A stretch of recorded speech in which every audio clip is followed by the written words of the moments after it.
Hello दोस्तों, मैं जवंत सिंह स्वागत करता हूं आपका आज की वीडियो में। दोस्तों, जब हम बात करते हैं बैंकिंग एंड फाइनेंशियल सेक्टर की, तो ये किसी भी कारोबार को चलाने के लिए काफी महत्वपूर्ण सेक्टर माना जाता है।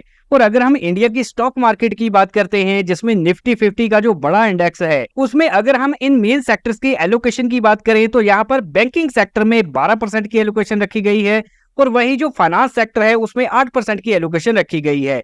तो दोनों का मिलाकर 20% का एलोकेशन केवल बैंकिंग एंड फाइनेंशियल सेक्टर का है। और आज के इस वीडियो में हम जिस म्यूचुअल फंड का डिटेल रिव्यू करने जा रहे हैं, ये इसी सेक्टर से बिलोंग करता है। और दोस्तों, इस समय अगर हम निफ्टी फाइनेंशियल सर्विसेज के वैल्यूएशन की बात करते हैं, तो यहाँ पर आपके सामने है 10 सालों की प्राइस टू अर्निंग रेशियो का चार्ट। तो इस समय इस इंडेक्स का जो प्राइस टू अर्निंग रेशियो है वो 17 के पास है। और यहाँ पर इसकी जो median price to earning ratio है 10 सालों की एवरेज, वो हमें 22 के पास दिखाई दे रही है। तो यहाँ पर हमें ये सेक्टर अभी अंडर वैल्यूड दिखाई दे रहा है, या फिर आप इसको रीजनेबल वैल्यूएशन पर भी बोल सकते हैं। और आज हमने जिस सेक्टोरल फंड का चुनाव किया है वो है निप्पॉन इंडिया का banking and financial services fund direct growth, जिसका इस समय एसेट अंडर मैनेजमेंट साइज हो चुका है 7,222 करोड़ का और इसकी एनएवी का प्राइस है 679 रुपए का। तो यहाँ पर किसी भी म्यूचुअल फंड के यूनिट प्राइस को एनएवी बोला जाता है। और अगर हम ट्रैक रिकॉर्ड की बात करते हैं तो इस फंड स्कीम को लॉन्च किया गया था 1 अक्टूबर 2004 को, तो जिसको 21 सालों का समय हो चुका है। और जिस डायरेक्ट प्लान की हम बात करने जा रहे हैं, इसको लॉन्च किया गया था 1 जनवरी 2013 को, तो 12 साल 7 महीने इसको हो चुके हैं।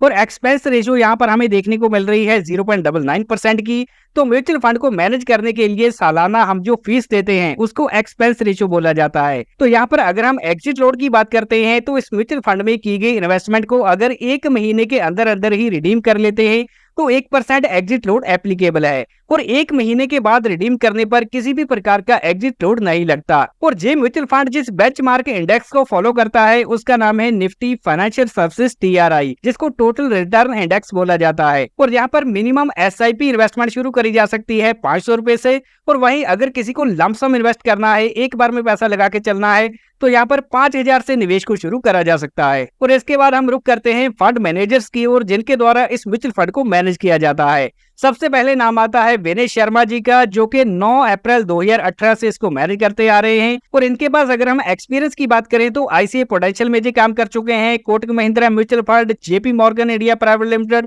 और UTA बैंक में भी जी अपनी सर्विसेज प्रोवाइड कर चुके हैं। और इसके बाद नाम आता है मिस्टर भाविक का, जिन्होंने 18 जून 2021 से इस फंड को मैनेज करना स्टार्ट किया है। और निप्पॉन इंडिया म्यूचुअल फंड में काम करने से पहले उन्होंने मोतीलाल ओसवाल में काम किया है, क्रिस्टल ग्लोबल में काम किया है। और इसके अलावा भी उनके पास म्यूचुअल फंड इंडस्ट्री में काफी ज्यादा एक्सपीरियंस देखने को मिलता है। और पास्ट में इस म्यूचुअल फंड ने किस प्रकार के रिटर्न जनरेट किए हैं वो भी जानना बहुत ही जरूरी है। तो यहाँ पर 6 महीनों के रिटर्न्स देखें तो ये 15% के हैं। और कैटेगरी की एवरेज हमें दिखाई दे रही है 16.88% की। और इसके बेंचमार्क के रिटर्न है 13.56% के।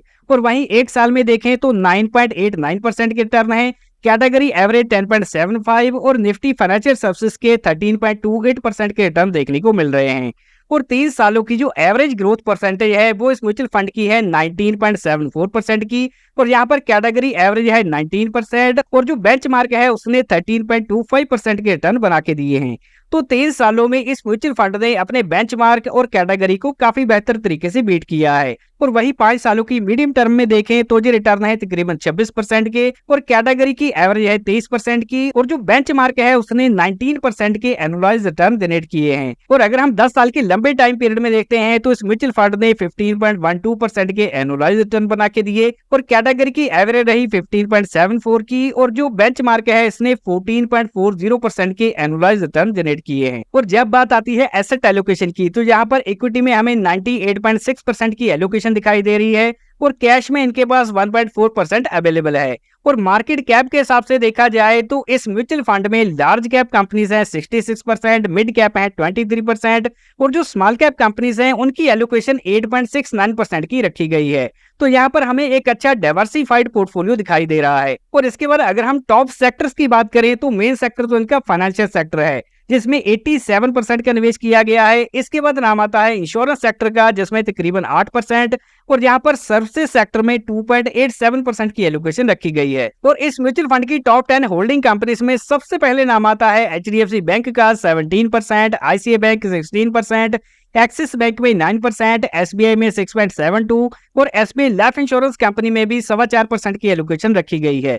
और वहीं अगर हम बजाज फिनसर्व की बात करते हैं तो इसमें 3% और SBI कार्ड्स एंड पेमेंट्स में 3% और इंडसइंड बैंक में 2.95, फेडरल बैंक में 2.92 और बैंक ऑफ बड़ौदा में भी 2.67% की एलोकेशन रखी गई है। तो ये थी इस म्यूचुअल फंड की टॉप 10 होल्डिंग कंपनीज। और अभी हम रुक करते हैं पोर्टफोलियो पोजीशन की ओर। तो यहाँ पर हमें इस म्यूचुअल फंड में टोटल 30 स्टॉक्स दिखाई दे रहे हैं, जिसमें टॉप 5 स्टॉक्स में 54%, टॉप 10 में 68% और टॉप 20 स्टॉक्स में 88% की एलोकेशन रखी गई है। तो यहाँ पर फंड मैनेजर्स द्वारा एक फोकस्ड पोर्टफोलियो बनाया गया है रिटर्न्स पर फोकस करके।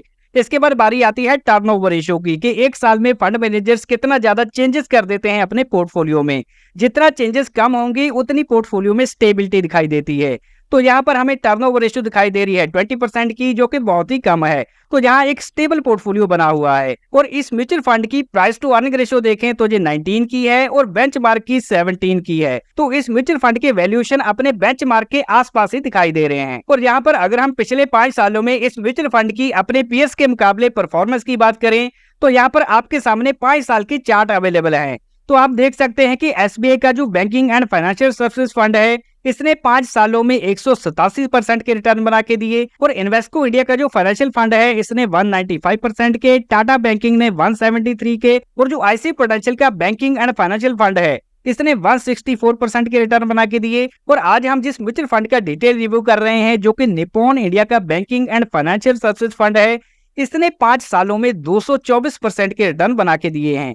तो यहाँ पर आप सबसे ऊपर जो पर्पल लाइन देख रहे हैं, जी निप्पॉन इंडिया की है, जिसने अपने पीयर्स के मुकाबले काफी बेहतर परफॉर्म किया है पिछले 5 सालों में। और वहीं अगर हम निप्पॉन इंडिया के म्यूचुअल फंड को इसके बेंचमार्क निफ्टी फाइनेंशियल सर्विसेज से कंपेयर करके देखें तो यहाँ पर हमें बेंचमार्क के रिटर्न नजर आ रहे हैं 138% के और निप्पॉन इंडिया के 224% के।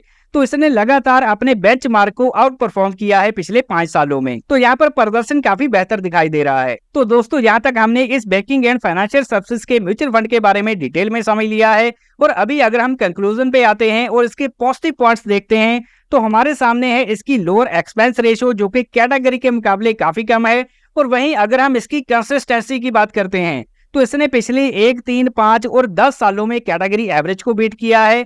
और इसके अलावा इसने हायर अल्फा जनरेट करके अपने बेंचमार्क इंडेक्स को भी पिछले 3 सालों में बीट कर दिया है। तो ओवरऑल जी निप्पॉन इंडिया का बैंकिंग एंड फाइनेंशियल फंड एक अच्छी क्वालिटी का फंड दिखाई दे रहा है। तो क्या आपको ऐसे म्यूचुअल फंड में निवेश करने का विचार बनाना चाहिए या फिर इसे अवॉइड करना चाहिए?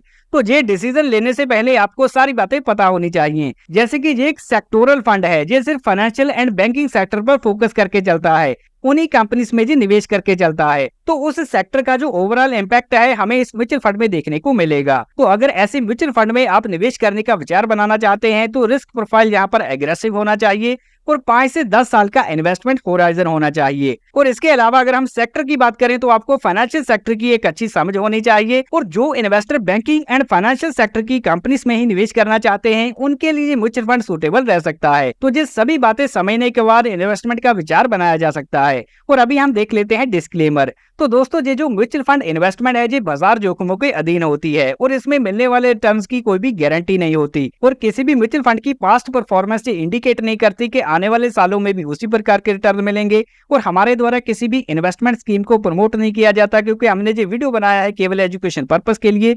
तो कोई भी इन्वेस्टमेंट करने से पहले अपने फाइनेंशियल एडवाइजर से कंसल्ट करें और इन्वेस्टमेंट से रिलेटेड सभी डॉक्यूमेंट्स को ध्यान से पढ़ें। और दोस्तों, अगर ये वीडियो जानकारी से भरपूर लगा हो तो उसको लाइक जरूर करें, दोस्तों के साथ ज्यादा से ज्यादा शेयर करें। वीडियो पूरा देखने के लिए मैं अर्जमान सिंह आपका धन्यवाद करता हूँ। मिलते हैं अगले वैल्यूएबल वीडियो में।